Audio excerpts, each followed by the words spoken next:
नमस्कार, आप देख रहे हैं स्पेशल रिपोर्ट न्यूज रूम से। आपके साथ मैं हूं अंजना ओम कश्यप। आज स्पेशल रिपोर्ट में चर्चा उस घटना की जिसकी चर्चा पूरे देश में हो रही है। जी हां, सबसे पहले खबर उन्नाव की।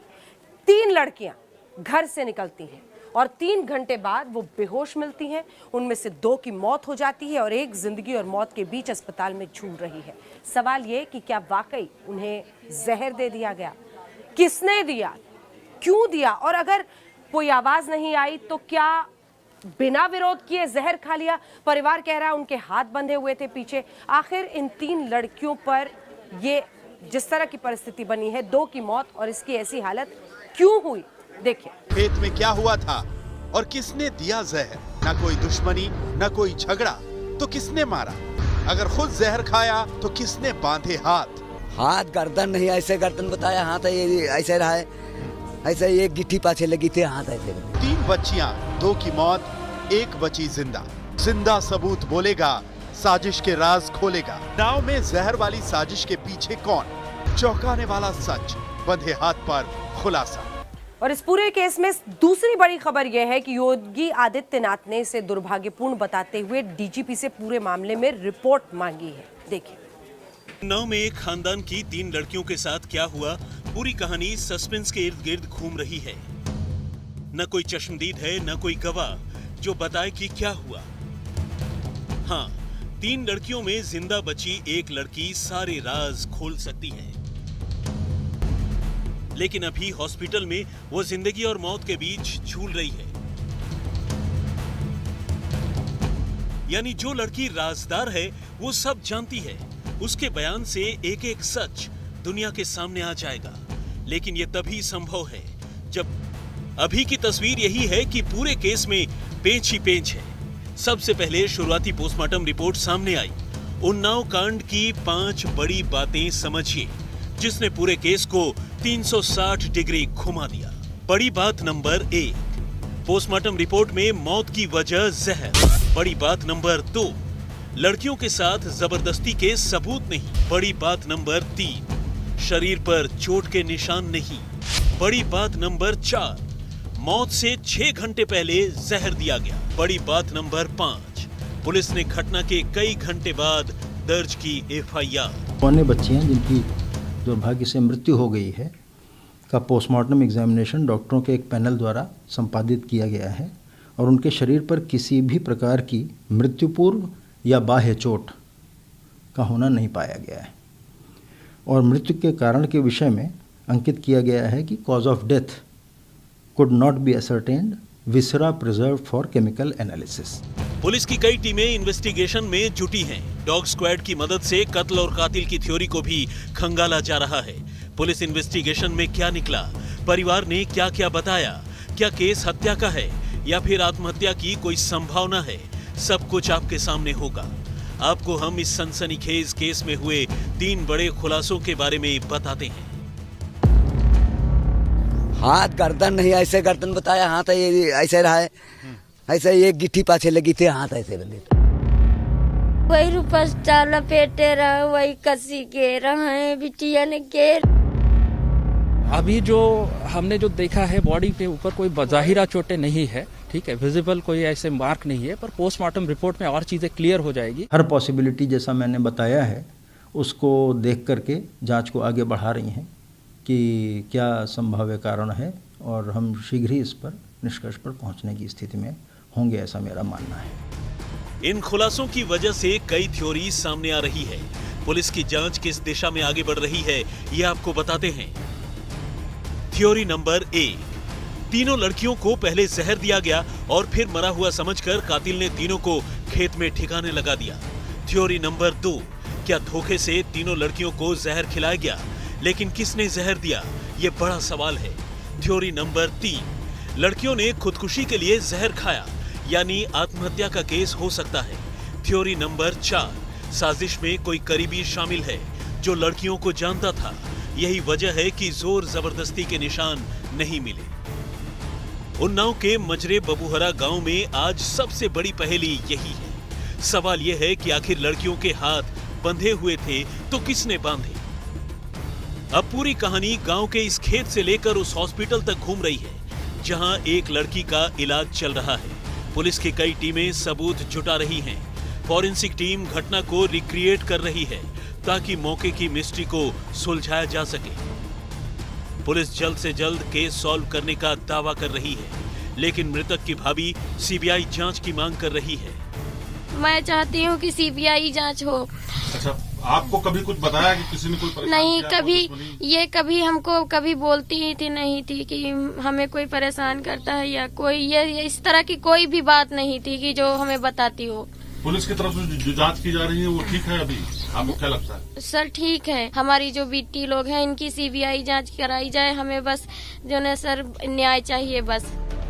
आखिर घर वाले सीबीआई जांच क्यों चाहते हैं? क्या इस केस में साजिश बहुत बड़ी है? आखिर 3 लड़कियों को एक साथ कौन मारना चाहता था? लड़कियों की मौत से किसे फायदा हो सकता है? नाबालिग बुआ और भतीजी का जानी दुश्मन कौन है? अभी तस्वीर बहुत धुंधली है। पुलिस हाथरस कांड से सबक लेकर एक एक कदम फूंक फूंक कर उठा रही है, क्योंकि मामला उन्नाव में भी दलित बेटियों का है। कानपुर से रंजय सिंह और कुमार अभिषेक के साथ शिवेंद्र श्रीवास्तव, उन्नाव, आज तक। परिवार हत्या का शक जाहिर कर रहा है, लेकिन आखिर इस शक की वजह क्या है? हमने पीड़ितों के पिता से बातचीत की है, उनकी बातों के जरिए समझते हैं, क्योंकि उन्हें हत्या का शक है। उन्हें लग रहा है उनकी बेटियों के साथ गहरी साजिश हुई है। वो दिखा था, पर हमने जो ढूंढते ढूंढते जब एक बेटी, जो बेटी जिंदा है, भतीजी हमारी, उसकी कहरी एक बार तो फिर हम खेत में जाके आवाज तो फिर ढूंढा हमको, तो अपनी औरत का, अपनी भाभी का निगाह की देखो ये बिटिया बड़ी है, तभी देखो देखो समारोह कहाँ कहाँ है। बस किस हालत में थी दोनों बेटियां जो थी, 3 लोग? वो बेसुध थी। क्या हालत थी उनकी? नहीं, कपड़ा लिपटा हुआ था गर्दन में, बता रहे हैं, हाथ बंधा हुआ था। तो रहे सर, बार बार तो बता रहे हैं, ऐसे बंदे रहा है। अब कहा सो नहीं बताएं साहब। नहीं, हम सिर्फ जानना चाहते हैं आपका कि क्योंकि आपने सबसे पहले देखा तो हाथ बंधे हुए थे, गर्दन बंधी हुई थी। हाथ गर्दन नहीं, ऐसे गर्दन बताया, हाथ ऐसे रहा है, ऐसे एक गिट्ठी पाछे लगी थी, हाथ ऐसे।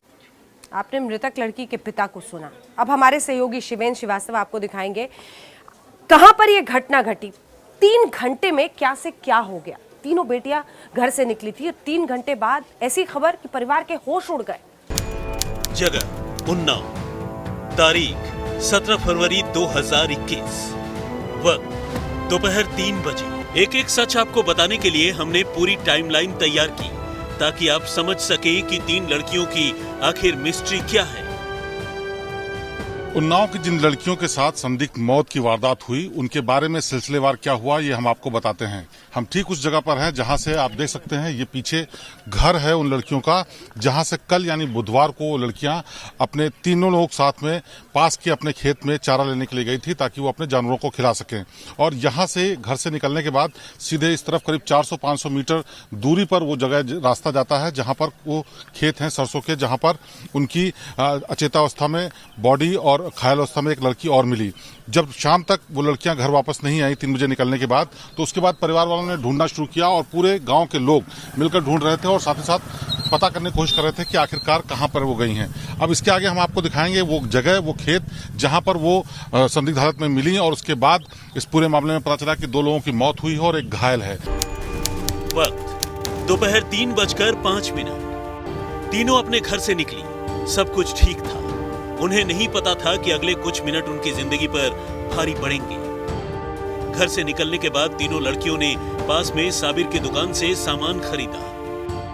उन्नाव के गांव में ये वो दुकान है जो साबिर की दुकान है, जहां के बारे में बताया जाता है कि वो लड़कियां यहां से 3 बजे जब निकली तो यहां आते हुए उन्होंने कुछ खरीदारी की।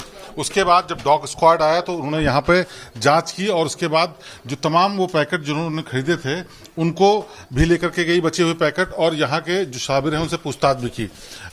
हमारे साथ उनके घर की महिला हैं, उनसे बात करते हैं। ये बताइए क्या हुआ था, क्या जो डॉग वाले लेकर के आया, कुत्ता लेकर के आया, उसके बाद क्या पूछताछ की? हम दुकान में थे, वो लोग तो अंदर गए थे, अंदर क्या हुआ हमको नहीं मालूम। अच्छा, साबिर से कुछ पूछताछ की? हाँ, कुत्ते से कहीं पानी पिलाओ तो उन्होंने पानी पिला दिया, बस उनसे जो बात हुई हो तो चले गए। वक्त दोपहर 3:10।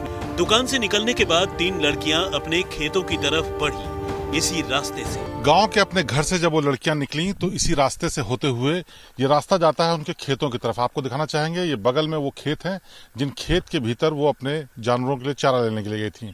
और इसी के बाद वो लड़कियां जब गायब हो गई, तलाशते हुए यहाँ लोग पहुंचे तो उन लड़कियों का पता यहाँ पर मिला।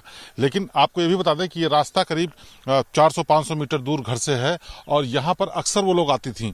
और जब यहाँ पर आई और गायब हो गई, यहाँ नहीं मिली, तलाश करने के बाद घर नहीं पहुंची, तब लोगों को चिंता शुरू हुई और घर वाले यहाँ पर पहुंचे। अब हम आपको उस जगह पर ले चलते हैं जिस जगह पर वो लोग अचेता अवस्था में मिली थी।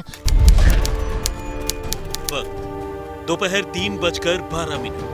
अनदेखे खतरे से अनजान 3 लड़कियां अपने खेत में, लेकिन शाम 6 बजे घर वालों को मनहूस। अब हम आपको दिखाते हैं कि गांव से सटे हुए खेतों में कौन सी वो जगह है जहां पर ये दोनों लड़कियां मृत मिली थी और एक घायल अवस्था में मिली थी। ये सरसों का खेत है, ये पीड़ित परिवार का ही खेत है। और यहाँ पर जो खेत का हालत है वो देख करके लग रहा है कि यहाँ पैरों के निशान या फिर बाद में पुलिस जांच करने के लिए आई उसके निशान है। लेकिन यहीं पर उन लोगों की बॉडीज मिली और उसके बाद इनको अस्पताल ले जाया गया, जहां 2 लड़कियों को मृत घोषित किया गया और एक लड़की का इलाज अभी भी चल रहा है। लेकिन बड़ा सवाल ये है कि चारा, अगर हम जानकारी के लिए बताएं आपको, तो चारा लेने के लिए वो जा रही थी तो एक बरसीम करके एक फसल आती है, उसको खिलाने के लिए लाया जाता है। लेकिन ये सरसों का खेत है, इसका चारा नहीं बनता और इसको नहीं खिलाया जाता। बावजूद इस जगह पर वो आई गई, तो जाहिर सी बात है यहाँ पर किसी वजह से आई होंगी। वो वजह क्या है, खुद आई या लाई गई, या इसके पीछे क्या वजह है, ये भी जांच का हिस्सा है। और इसी सब उलझनों में अब पुलिस। कुमार अभिषेक के साथ शिवेंद्र श्रीवास्तव, उन्नाव, आज तक।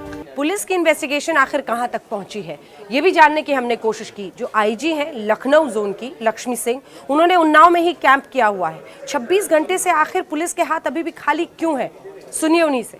उन्नाव मामले में पुलिस की जांच चल रही है। अभी तक साफ नहीं हुआ है कि किस तरह से उनकी मौत हुई। जहरीला पदार्थ जरूर मिला है। हमारे साथ आईजी रेंज लक्ष्मी सिंह जी हैं।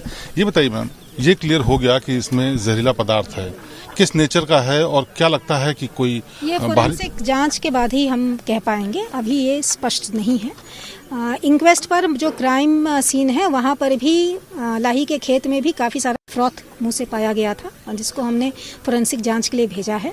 वैसा ही फ्रॉथ इंटरनल ऑर्गन्स में भी पाया गया है, विसरा प्रिजर्व किया गया है। क्या फोर्सफुल देने की कोई बात अभी आई है पोस्टमार्टम में, या लगता है पोस्टमार्टम में किसी भी प्रकार की एक्सटर्नल या इंटरनल इंजरी नहीं पाई गई है, कोई जाहिरा या गुम चोट नहीं पाई गई है, किसी तरह की किसी असॉल्ट की कोई भी इंडिकेशन नहीं पाई गई। इसमें मुकदमा जो दर्ज किया गया है वो क्या, किन धाराओं में किया गया? मुकदमा जैसी तहरीर हमको घर वालों ने दी है वर्बाटिम, हमने उसी पर मुकदमा दर्ज किया है। उन्होंने किसी पर संदेह जाहिर नहीं किया है, जो उन्होंने दिया है हमने उसको एज इट इज ले लिया है। क्या वो हत्या का मुकदमा? जी हाँ। एक और आखिरी सवाल, क्या इस पूरे मामले में परिवार वाले कहीं शक के घेरे में है या उनको एकदम क्लीन चिट है? No comments. तो ये लक्ष्मी सिंह आईजी रेंज जो बता रही हैं कि किस तरह से इस पूरे मामले की चल रही है। हालांकि परिवार वालों के शामिल होने पर उनका कहना है कि नो कमेंट्स, यानी जांच का हर पहलू शामिल है और उस जांच के बाद ही साफ होगा कि आखिरकार इस पूरे मामले में हुआ क्या था। कैमरामैन हरीश कांडपाल के साथ शिवेंद्र श्रीवास्तव, उन्नाव, आज। किसी इंसाइडर का, किसी करीबी का हाथ हो सकता है, इससे इनकार नहीं किया जा सकता है। लेकिन अब आइए आपको दिखाते, देखिए परिवार सिर्फ इंसाफ की मांग कर रहा है। वो ये जानना चाहता है कि आखिर उनकी बेटियों की इस तरह से मौत क्यों हुई है। एक बार फिर उन्नाव में हुए कांड से सियासत शुरू हो गई। योगी सरकार के खिलाफ विपक्ष ने हल्ला बोला। बानगी आपके सामने है। गांव में धरना प्रदर्शन शुरू हो गया। दलित एंगल पर सियासी रोटियां सेकी जाने लगी। कांग्रेस से लेकर समाजवादी पार्टी ने यूपी में जंगल राज का आरोप लगाया। अब तो तय हो गया है कि पिछड़े दलित समाज की बेटियां कतई सुरक्षित नहीं है। उत्तर प्रदेश में जंगल राज है। उत्तर प्रदेश में किसी भी बेटी की इज्जत, आबरू कोई लूट सकता है। उसकी जान इतनी सस्ती हो गई है। जंगल राज तो अशोक जी उस समय था जब रोज बलात्कार होते थे और कोई मुख्यमंत्री ये कहता था ये बच्चे हैं, गलती हो जाती है, हरकतें हो जाती हैं, इनको ज़्यादा संज्ञान लेने की आवश्यकता नहीं है। वो था जंगल राज। इस समय तो राम राज्य जैसी सारे प्रदेश में स्थिति है, कुछ अपवादों को छोड़कर। प्रियंका वाड्रा ने फेसबुक पोस्ट में लिखा, उन्नाव की घटना दिल दहला देने वाली है। लड़कियों के परिवार की बात सुनना और तीसरी बच्ची को तुरंत अच्छा इलाज मिलना जांच पड़ताल और न्याय की प्रक्रिया के लिए बेहद जरूरी है। यूपी सरकार से निवेदन है कि तीसरी बच्ची को इलाज के लिए दिल्ली शिफ्ट किया जाए। तो स्वरा भास्कर ने सोशल मीडिया पर योगी सरकार से इस्तीफा मांगा। और क्या होना बाकी है?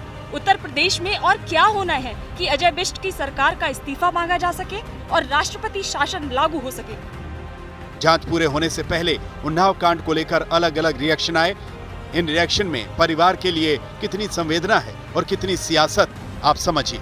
दिल्ली से अशोक सिंघल के साथ शिवेंद्र श्रीवास्तव, उन्नाव, आज तक। बात किसानों के उस आंदोलन की जो ट्रैक्टर परेड के बाद अब रेल रोको अभियान तक आज पहुंच गई।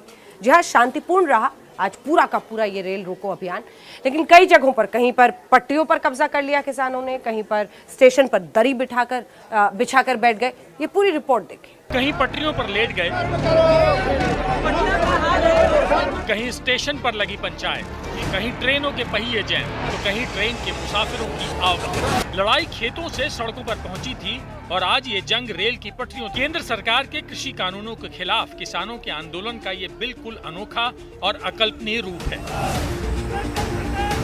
खेतों में पसीना बहाने वाले किसान रेलवे प्लेटफॉर्म पर खड़ी ट्रेन के मुसाफिरों से अपना दर्द साझा कर रहे हैं। 180 रुपए किलो में उसी का बेटा अगर दिल्ली में मजदूरी करता है तो वो खरीदता है। हमारी लड़ाई उसके खिलाफ है। नाम तो इसका रेल रोको आंदोलन है।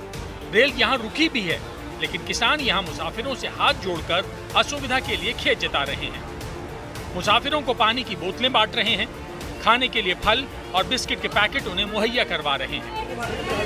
दनकौर रेलवे स्टेशन पर हैं इस वक्त हम लोग। किसान आंदोलन में 3 कृषि बिल के खिलाफ आज रेल रोको किया है इन लोगों ने आह्वान, और आप देख सकते हैं किस तरीके से किसान फ्रूट्स और बिस्किट्स और पानी लेकर के ट्रेन जो रुकी है उसके पैसेंजर्स को देने के लिए एकजुट हो रहे हैं। और धीरे धीरे ये लोग सारे डिब्बों में जा रहे हैं और सारे डिब्बों में जा करके जितने भी इनके पास सामान जो ये खुद लेकर के आए थे, इसमें दूध है, फल है और उसके साथ ही पानी की बॉटल्स हैं और तमाम खाने पीने के सामान हैं, वो सब कुछ दे करके लोगों से सपोर्ट लेना चाह रहे हैं। आप देख सकते हैं किस तरीके से तमाम किसान यूनियन के लोग यहाँ पर पहुंचे हुए हैं और एक के बाद एक लोगों को यहाँ पर आप देखिए गेट्स पे जो लोग खड़े हैं उनको पानी दिया जा रहा है, उनको खाना दिया जा रहा है, उनको बिस्किट्स दी जा रही हैं। गौतम बुद्ध नगर के दनकौर रेलवे स्टेशन पर किसान सुबह से ही जुटने शुरू हो गए थे। किसानों ने रेलवे स्टेशन के बाहर बाकायदा पंचायत लगा ली। दनकौर में पहुंचे किसान तो बाकायदा गांधीगिरी का प्रदर्शन कर रहे थे। पूरी तरह शांतिपूर्ण प्रदर्शन और साथ में संदेश भी। रेल रोको आंदोलन था, लेकिन जो है रेल रोक के जो हमारे रेल से सफर कर रहे हैं, जो किसानों के ही बच्चे हैं, किसान कहीं ना कहीं किसान ही हैं, एक सफर से दूसरे सफर जा रहे हैं, इन्हें ये बस इतना मैसेज देना था कि भाई हम किसान जो है ये हमारी आवाज को आगे उठा सके। ये किसान उत्तरवादी नहीं है, किसान एक देश का अन्नदाता है शुरू से ही, और ये अन्न और पानी दे के हम यही जताना चाह रहे हैं कि हम किसान हमेशा देश के हित में काम करता है। दिल्ली एनसीआर से सटे मोदी नगर में सैकड़ों की तादाद में किसान रेलवे स्टेशन पर पहुंचे। ट्रेन की पटरियों पर लेटकर विरोध प्रदर्शन किया। किसानों का ये प्रदर्शन शांतिपूर्ण रहा। पुलिस से धक्का मुक्की की कौन कहे, किसानों ने तो पुलिस कर्मियों पर जमकर फूल बरसाए। जय जवान जय किसान के नारे भी लगे। फूल लेकर के, माला लेकर के यहाँ पर एक तरीके से न सिर्फ ये तस्वीरें दिखाई आपको जो पटरी पर किसान बैठे हुए हैं वो है, बल्कि एक अनूठा रेल रोको है। इसमें जो यात्री होंगे, जो ड्राइवर होंगे, उनका भी सम्मान किया जाएगा और कोशिश ये की जाएगी कि किसानों के आंदोलन के साथ आम लोगों को जोड़ा जाए। तो राजधानी दिल्ली से सटे गुरुग्राम के अदानी लॉजिस्टिक पार्क में जाने वाली ट्रेन को किसानों ने रोक दिया। किसान ट्रेन रोककर ट्रैक पर बैठ गए। किसान रेलवे ट्रैक पर बैठ चुके हैं और ये ट्रैक कहीं और नहीं बल्कि अडानी लॉजिस्टिक्स पार्क में गुजरता है, लेकिन आप देख सकते हैं कि कई घंटे हो चुके हैं यहाँ पर किसानों का एक जत्था लगातार बैठा हुआ है और यही वजह है कि गेट पर बंद हो गया है। साथ ही साथ वहाँ पर किसानों ने अपना बैनर टांग दिया है और साथ ही साथ आपको बताएं कि यहाँ पर जो आप देख रखे हैं, इन कंटेनर्स का प्लेसमेंट इन्हीं ट्रैक के जरिए यार्ड के अंदर होना था, लेकिन किसानों के बैठे होने की वजह से आप देख सकते हैं फिलहाल जो प्लेसमेंट है कंटेनर्स का वो नहीं हो पा रहा है। काफी देर तक किसानों ने पटरियों पर इसी तरह से हंगामा किया। सरकार पटरी से उतरी हुई है, उस सरकार को पटरी पर लाने के लिए आज किसान और देश की पूरी जनता, आम आदमी रेलवे ट्रैक पर है ताकि सरकार पटरी पर आ सके। नए कृषि कानूनों के खिलाफ आज किसानों ने पूरे देश में जगह जगह रेलवे स्टेशनों पर प्रदर्शन किया। किसानों ने पंजाब, जम्मू, हरियाणा, उत्तर प्रदेश, मध्य प्रदेश, राजस्थान, उत्तराखंड, बिहार और पश्चिम बंगाल में रेल रोको अभियान में हिस्सा लिया। तकरीबन हर जगह किसानों का प्रदर्शन शांतिपूर्ण ही बना रहा। पूरे नॉर्दर्न रेलवे टेरिटरी में आप देखें तो बहुत ज़्यादा ट्रेन में इम्पैक्ट नहीं है इसका। जहाँ जहाँ लोग बैठे हुए हैं वहाँ पे जो है वो लगभग 20 के आसपास ट्रेन है। तो नॉर्दर्न रेलवे के 5 से 6 स्टेट के टेरिटरी में इतने बड़ी टेरिटरी में इसका इम्पैक्ट जो है वो बहुत कम है, बहुत मिनिमल है। किसानों के रेल रोको आंदोलन को देखते हुए सभी प्रभावित राज्यों में सुरक्षा बढ़ा दी गई थी। रेलवे सुरक्षा बलों की 20 अतिरिक्त कंपनियां तैनात की गई थी। किसान संगठनों ने पहले से ही आंदोलन को शांतिपूर्ण रखने की अपील कर रखी थी। यही वजह है कि रेल रोको आंदोलन में करीब 25 ट्रेनों पर ही थोड़ा बहुत असर पड़ा। रेलवे ने भी ये ध्यान रखा कि जहां स्टेशन पर किसान जमा थे, ट्रेनों को उससे पहले ही रोक दिया गया। मोदी नगर में आंदोलन को देखते हुए उत्कल एक्सप्रेस को गाजियाबाद में रोका गया। पानीपत में किसानों ने पश्चिम एक्सप्रेस को कुछ देर रोके रखा। उत्तर रेलवे जोन में एक भी ट्रेन को रद्द नहीं किया गया। दिल्ली के भीतर किसी भी रेलवे ट्रैक पर किसान नहीं पहुंच पाए। जगह को छोड़ के, नॉर्थ में छोड़ के पूरे इंडिया में सिचुएशन मोरल सामान्यतः नॉर्मल है। भारत बंद नहीं है और नहीं जनहित में भी है और असर फॉर्चुनेटली इसका हमारी रेलवेज मोरल सुचारू रूप से चल रही हैं। 26 जनवरी को दिल्ली में किसान आंदोलन में जो हिंसा और अराजकता हुई थी, लगता है कि इस बार किसानों ने उससे सबक ले लिया था। 4 घंटे तक देश में जगह जगह किसानों ने रेल रोको आंदोलन में हिस्सा लिया, लेकिन कहीं से भी किसी तरह की हिंसा की खबर नहीं आई। गुड़गांव में राम किंकर, धनकौर में अभिषेक आनंद के साथ कुमार कुणाल, मोदी नगर, आज तक। पूर्व से लेकर पश्चिम, उत्तर से लेकर दक्षिण तक आज किसानों के इस रेल रोको अभियान की धमक दिखाई दी। आइए आपको दिखाते हैं कौन से राज्य सबसे ज्यादा। पंजाब, हरियाणा, पश्चिमी उत्तर प्रदेश, जम्मू, इन जगहों पर 12 बजे के आसपास तो पटरियों पर कब्जा करके किसान बैठ गए, लेकिन 4 बजे के बाद वो खुद ही वहां से चले गए। केंद्र के कृषि कानूनों के खिलाफ ये किसानों का हल्ला बोल है। 4 घंटे के रेल रोको आंदोलन के लिए राजस्थान की राजधानी जयपुर में किसानों का रेला लग गया। हजारों किसानों का हुजूम जयपुर के जगतपुरा रेलवे स्टेशन पहुंच गया। किसानों ने पटरियों पर कब्जा जमा लिया। तीनों कृषि बिल के खिलाफ पूरे राजस्थान में जगह जगह आज ट्रेनें रोकी गई है। रेलवे ट्रैक पर देखा जा सकता है यहाँ पर किस तरह से आंदोलनकारी जो है बैठे हुए हैं। जयपुर का ये गांधीनगर रेलवे स्टेशन, इसी तरह जगतपुरा और मेन स्टेशन पर भी आंदोलनकारियों ने ट्रैक को जाम कर रखा है। कृषि बिल के खिलाफ राजस्थान में लगातार आंदोलन जारी है और उसी दिशा में यहाँ पर देखा जा सकता है कि ट्रेन को रोका गया है। एहतियातन कई जगह रेलवे ने ट्रेन रद्द कर दी है, लेकिन उसके बावजूद कोटा हो, उदयपुर हो या फिर जयपुर संभाग हो, बड़ी संख्या में जो है आंदोलनकारी यहाँ पर उतरे हैं ट्रैक पर। ट्रेन की पटरियों पर किसानों ने कब्जा जमाया तो ट्रेनों के पहिए थम गए। रात को हम 11 बजे वेस्टर्न दिल्ली पहुंचेंगे, कटरा पहुंचेंगे। हमें कल की ट्रेन है, हमारी परेशानी हम हो रहे हैं ना। कल की शाम की ट्रेन है, हमें 8 बजे की ट्रेन है। रिटर्न में कैसे होगा फिर हमसे? छोटे छोटे बच्चे हैं। और ये हाल है जम्मू का, जहां रेल रोको आंदोलन के दौरान हजारों की तादाद में किसान ट्रेन की पटरियों पर धरना देकर बैठ गए। देश की तरह आज यहाँ जम्मू कश्मीर में भी जो है किसान प्रदर्शन कर रहे हैं। रेल रोको अभियान जो है उसकी कॉल दी गई है और यहाँ पर भी आप देख सकते हैं कि जम्मू में जो रेलवे ट्रैक्स पर है किसान धरने पर बैठ गए हैं और इनकी मांग है कि जो नए कृषि कानून आए हैं सरकार को उन्हें तुरंत वापस ले लेना चाहिए और तब तक वो अपना आंदोलन जारी रखेंगे जब तक ये कानून वापस। किसानों ने जमकर नारेबाजी की और सरकार से नए कृषि कानूनों को वापस लेने की मांग की। पंजाब और हरियाणा में दिखाई दिया। लुधियाना रेलवे स्टेशन पर किसानों के जत्थों ने ट्रेनों के पहिए जाम कर दिए, जिसके चलते ट्रेन के मुसाफिरों को भारी मुसीबतों का पठानकोट में किसानों ने कैंट रेलवे स्टेशन पर जम्मू दिल्ली रेलवे ट्रैक पर कब्जा कर लिया। रेलवे ने किसानों के रुख को देखते हुए इस रूट से जाने वाली सभी ट्रेनों को 4 घंटे तक के लिए रोक दिया। जलंधर में किसानों ने रेल ट्रैक पर कब्जा जमाया तो ट्रेनों की रफ्तार पर ब्रेक भी लगवा दिया।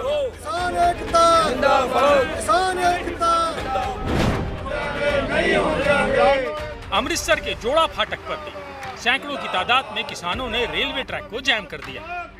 किसान यहां ट्रैक पर 4 घंटे तक कब्जा जमाकर बैठे रहे।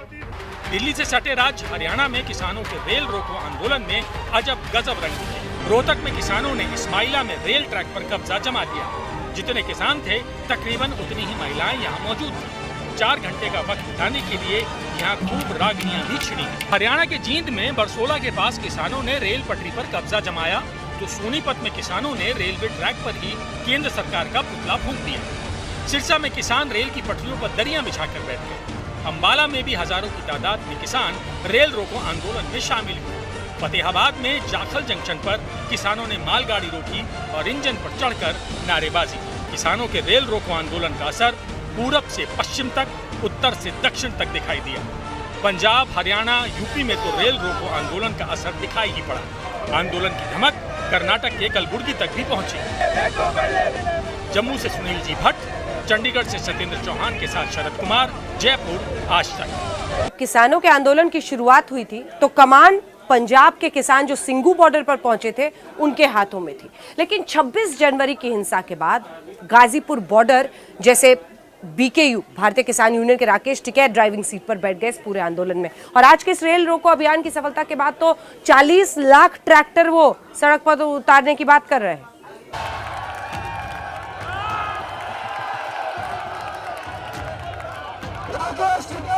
ये भारतीय किसान यूनियन के आंदोलन का अंदाज है। यूनियन के नेता राकेश टिकैत दिल्ली के गाजीपुर बॉर्डर पर जमे हैं तो यूनियन के कार्यकर्ता पश्चिमी यूपी में आंदोलन की अलख जगाए हुए हैं। ये तस्वीरें पश्चिमी यूपी के सहारनपुर के टपरी रेलवे स्टेशन की हैं, जहां हजारों की तादाद में भारतीय किसान यूनियन से जुड़े किसान स्टेशन पर दरियां बिछाकर धरने पर बैठ गए। किसानों ने यहां ट्रेनों के पहिए थाम दिए। परेशान मुसाफिर घंटों तक बिलबिलाते रह गए। हापुड़ में भी हजारों किसानों ने स्टेशन पर हल्ला बोल दिया। पुलिस वालों ने किसानों को थामने की कोशिशें की लेकिन नाकाम रहे। बुलंदशहर के खुर्जा रेलवे स्टेशन पर भी भारतीय किसान यूनियन के हजारों कार्यकर्ता बैनर पोस्टर लेकर पहुंच गए। मुरादाबाद में भी भारतीय किसान यूनियन के कार्यकर्ता मूढ़ा पांडे रेलवे क्रॉसिंग पर पहुंच गए। किसी भी तरह की अनहोनी को टालने के लिए मौके पर भारी तादाद में पुलिस फोर्स तैनात थी। भारतीय किसान यूनियन से जुड़े किसान रेल रोको आंदोलन में लगे थे तो वहीं यूनियन के प्रवक्ता राकेश टिकैत हिसार में किसान महापंचायत में दहाड़ रहे थे। बगैर इलाज करे वापसी नहीं आना हमको। 3 बिल वापसी नहीं होंगे, एमएसपी पे कानून नहीं बनेगा जब तक किसान घर वापसी नहीं होगा। हमने कहा कि हमारे पंच भी वही है जो 40 लोग हैं, हमारा मंच भी सिंगू बॉर्डर है। ना मंच बदलेंगे ना पंच बदलेंगे, कोई नहीं बदला जाएगा। उनके पास में कोई संसाधन नहीं। राकेश टिकैत ने ऐलान किया कि फसलों में आग लगानी पड़े तो भी आंदोलन वापस नहीं होगा। उन्होंने आंदोलन के अगले चरण में 40 लाख ट्रैक्टरों को सड़क पर उतारने का भी ऐलान कर दिया। सहारनपुर से अनिल भारद्वाज के साथ आज तक ब्यूरो। नमस्कार, मैं हूं अंजना ओम कश्यप। हमें उम्मीद है ये वीडियो आपको पसंद आया होगा। लेटेस्ट खबरों के लिए यूं ही देखते रहिए आज तक और इस वीडियो के पसंद आने पर लाइक, शेयर एंड सब्सक्राइब करना ना भूलें।